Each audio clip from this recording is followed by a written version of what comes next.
প্রতিদিন নতুন নতুন ভালোবাসার গল্প পেতে আমাদের চ্যানেলটি সাবস্ক্রাইব করে বেল বাটনে ক্লিক করুন। আশা করি ভিডিওটি শেষ পর্যন্ত দেখবেন। গল্পটা খুব কষ্টের। মনের অজান্তে চোখ ভিজে যেতে পারে।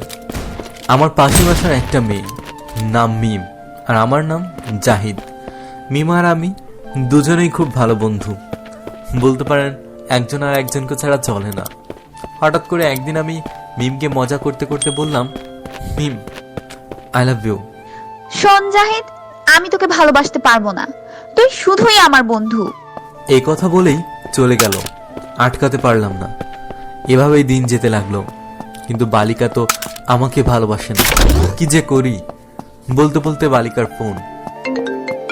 ওই জাহিদ, কি করিস? তোর কথাই ভাবছি মিম। চুপ থাক। খাইছিস? না, তুই খাইছিস? হ্যাঁ